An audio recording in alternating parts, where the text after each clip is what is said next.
সকলোকে পুনৰবাৰ স্বাগতম জনাই অন্য এটি ভিডিঅ' আৰম্ভ কৰিব লৈছোঁ। আছোঁ বৰ্তমান বগৰী খেতিত আৰু বগৰী ইতিমধ্যে আমি প্ৰুনিং কৰিলোঁ। মই শ্বৰ্টছৰ মাধ্যমেদি আপোনাক জনাইছিলোঁ যে ইতিমধ্যে প্ৰুনিঙৰ কাম হৈ আছে, কিয়নো এতিয়া জুলাই মাহৰ ভিতৰত আমি গছবিলাকক চাফ চিকুণ কৰি সুস্থ সবল কৰি সাৰ পানী যোগান ধৰিব লাগিব। পানীটো এতিয়া বাৰিষা দিন, পানীৰ আপুনি যোগান নধৰিলে হ'ল, ধাৰাসাৰ বৰষুণ হৈয়ে থাকে মাজে মাজে। আপুনি এতিয়া যোগান ধৰিব লাগিব সাৰৰ। সাৰ আপুনি কেনেধৰণে প্ৰয়োগ কৰিব, কিমান প্ৰয়োগ কৰিব, কিমান গছত আপোনাক কিমান সাৰ লাগে, তাৰ সকলোখিনি বিতং তথ্য মই এই ভিডিঅ'টোৰ মাধ্যমেদি দিবলৈ চেষ্টা কৰিম। আপোনালোকে আগে পিছে যদি মোৰ ভিডিঅ' চাইছে তেনেহ'লে নিশ্চয় গম পাব যে মই কৃষি কাৰ্যৰ লগত জড়িত, আৰু যদি চোৱা নাই তেনেহ'লে মোৰ অন্য ভিডিঅ' আছে, আপোনালোকে গৈ পেলাই তাত চাব পাৰে। আৰু ভাল লাগিলে লাইক এটা, শ্বেয়াৰ এটা, কমেণ্ট এটা কৰি দিব, যাতে আমি উৎসাহ পাওঁ আৰু ভিডিঅ' বনাবলৈ এনেধৰণে আগবাঢ়ি থাকোঁ। চাওক, মই বেক কেমেৰাৰ সহায়ত দেখুৱাই দিছোঁ যে গছবিলাক এতিয়া কিমান ধুনীয়া, সুস্থ সবল, আৰু পাতৰ যদি ৰং চাই একেবাৰে ডাৰ্ক গ্ৰীণ হৈ আছে, আৰু কোনো ধৰণৰ ইয়াত ৰোগ ব্যাধি নাই। ৰোগ ব্যাধি বুলি ক'লে ইয়াত বিশেষকৈ পাত খোৱা পোকৰ সংক্ৰমণ দেখা যায়, আৰু ফাংগেল ডিজিজ অলপ দেখা যায়। মানে কি হয়, আগবিলাক হালধীয়া হৈ মৰি যায়। তাৰ কাৰণে আপোনালোকে সিমান এটা ভয় খাব নালাগে। ৰগৰ বা চাইফাৰমেথিন তেনেকুৱা আপোনালোকে কেমিকেল প্ৰয়োগ কৰি থাকিলেই হ'ল, আৰু তাৰ লগত চাফ মিক্স কৰি দিব। প্ৰথম পৰ্যায়ত আপোনালোকে চাফ ব্যৱহাৰ কৰিলেই হ'ল। চাফৰ পিছত যদি আপোনালোকে ভাবে যে ফাংগিচাইডে অলপ কাম কমকৈ কৰিছে, তেনেহ'লে আপোনালোকে বেবিষ্টিন মাৰি দিলে হ'ল। তেনেধৰণে আপোনালোকে ইয়াক এতিয়া সদ্যহতে চোৱা চিতা কৰিলে হ'ল। এতিয়া ডাল নিৰ্বাচন বুলি ক'লে আমি প্ৰতিটো গছত চাওক, কোনোবা গছত 5টা থৈছোঁ, কোনোবা গছত 6ডাল থৈছোঁ, কোনোবা গছত আমি 4ডালকৈ থৈছোঁ। কিয়নো গছে কেনেধৰণে তাৰ ডালবিলাক মেলিছে বা এটা গছৰ লগত আনটো গছৰ কিমান দূৰত্ব আছে, সেই হিচাপে আপোনালোকে মানে ডালবিলাক নিৰ্বাচন কৰিব লাগিব। যিহেতু এই ডালটো বাহিৰলৈ আহিছে, সেইকাৰণে এই ডাল আমি এৰি দিছোঁ। ঠিক তেনেধৰণে চাওক, যিবিলাক বাহিৰৰ ফালে মেলিছে সেইবিলাক আমি থৈছোঁ, আৰু ভিতৰত যিবিলাক ডাল আছিলে আমি সম্পূৰ্ণকৈ কাটি দিছোঁ। কিয়নো যদি আপোনাক ভিতৰৰ ডালবিলাক ৰাখি দিয়ে, এই চাওক, এই 2টা ডালৰ ভিতৰত এটা ডাল কাটিব লাগিছিলে, এই ডালটো কাটিব লাগিছিলে নিয়মত। নহ'লে কি হ'ব চাওক, এই 2টা ডাল যেতিয়া লাগি ধৰিব, এটাই আনটোক ছাঁ পৰিব, আৰু এটাই আনটোৰ লগত লাগি যাব, তেতিয়া কি হ'ব, ফুলো যদি আহে পিছত ফুলৰ পৰা ফললৈ ৰূপান্তৰিত নহ'ব, আৰু ফলবিলাকো ইমান আপোনাৰ পৰিপক্ক নহ'ব বা কালাৰফুল নহ'ব। এই গছটো চাওক, ডাল ভাঙি প্ৰায় শেষে হৈছিলে, তথাপিও এডাল ডাল যিটো গৈছিলে তাত, সেইটো আমাক চাফিচিয়েণ্ট হৈ যাব, আৰু নতুনকৈ ইয়াত ডাল আহি আছে সেইবিলাক উঠি যাব, সেইটো চিন্তা কৰিব নালাগে। এয়া চাওক, পাত কেনেধৰণে খাই দিছে। মানে গছবিলাক বেছি যদি দুৰ্বল হয়, তেতিয়াও কিন্তু গছত ৰোগৰ সংক্ৰমণ হোৱা দেখা যায়। এইটো গছ চাওক কেনেধৰণে ৰোগৰ সংক্ৰমিত হৈছে, এইটো ডালটো। কিন্তু বাকী গছ যদি চাই আপোনালোকে সুস্থ সবল যিবিলাক গছ, সেইবিলাকত কোনো ৰোগ ব্যাধি নাই।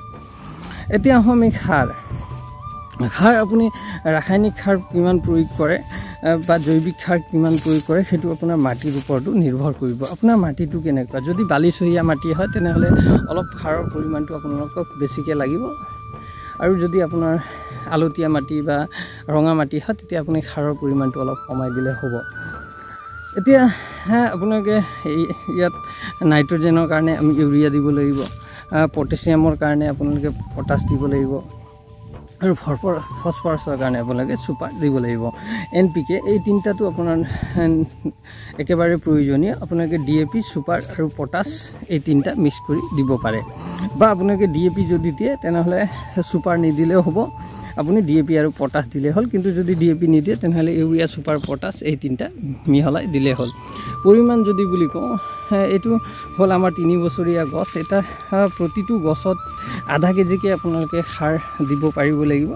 যেনেকৈ আপুনি ছুপাৰ 100 গ্ৰাম দিলে, আপোনালোকে পটাছ 200 গ্ৰাম দিলে, আৰু নাইট্ৰজেন আপোনালোকে 100 গ্ৰাম দিলে, আৰু বাকী আপোনালোকে দিব লাগিব ইয়াত মাইক্ৰ'নিউট্ৰিয়েণ্টত দিব লাগিব, ধৰক কেলছিয়াম দিলে, মেগনেছিয়াম দিলে, আৰু আপোনালোকে বৰাক্স দিলে। এই 3টা আপোনালোকে মাইক্ৰ'নিউট্ৰিয়েণ্টত দিব লাগিব।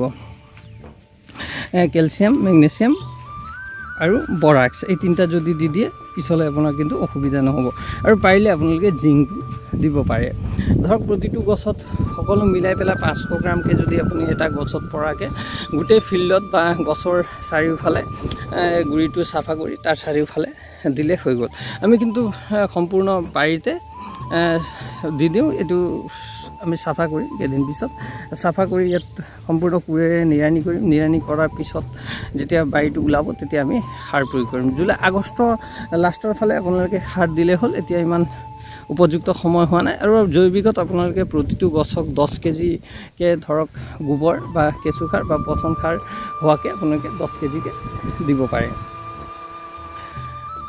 এতিয়া আপোনালোকে ইয়াত সাৰ দিয়াৰ পিছত কি কৰিব সাৰ দিয়াৰ পিছত আপোনালোকে ইয়াত হেন্দালি প্ৰয়োগ কৰিব লাগিব হেন্দালি এইটো চাওক আমি বাঁহবিলাক এনেকৈ থৈছোঁ বাঁহবিলাক ইয়াত প্ৰতিটো লাইনত এনেকৈ বাঁহ আমি যিটো হেন্দালিৰ সূতা হয় হেন্দালিৰ সূতাৰ চাইজত দি দিওঁ আৰু তাৰ ওপৰত এটাকৈ বাঁহ দি দিওঁ এনেকৈ লম্বাকৈ যোৱা বছৰ আপোনালোকে সম্ভৱতঃ দেখিছিলে যাতে এই ডালবিলাক আহি পেলাই ইমানটো মানত বাঁহটোৱে ৰখাই দিলে কি হ'ব এইটো ঢলি নাযায় পৰি নাযায় বা ভাঙি নাযায় কিয়নো ফল যেতিয়া আৰম্ভ হ'ব তেতিয়া গছক বহুত ওজন হ'ব ওজন হোৱাৰ লগে লগে গছবিলাক ঢলি নামি আহিব ভাঙি যোৱাৰ সম্ভাৱনা থাকে এই বাৰীটো আমাৰ নতুনকৈ ৰোপণ কৰা আছিলে এবাৰ বৰষুণৰ মানে একেবাৰে বতৰ মিলা নাই বতৰ মানে কেতিয়াবা বৰষুণ দিলে বৰষুণ দি থাকে আকৌ ৰ'দ দিলে ইমান কাৰাকৈ ৰ'দ দিয়ে কাম কৰিব নোৱাৰি বা আমাৰ কামলা যিবিলাক থাকে তেওঁলোকে কৰিব নোৱাৰে তথাপি আমাৰ গুৰিবিলাক চাওক আমি চাফা কৰি নিৰাই পেলাই থৈছোঁ এই গছবিলাকতো এবছৰ ফলন হ'ব ইয়াৰ ওপৰতো মই ভিডিঅ' দিম ইয়াৰকো সাৰ কিমান প্ৰয়োগ কৰিব লাগে কেনেকৈ কৰিব লাগে তাৰ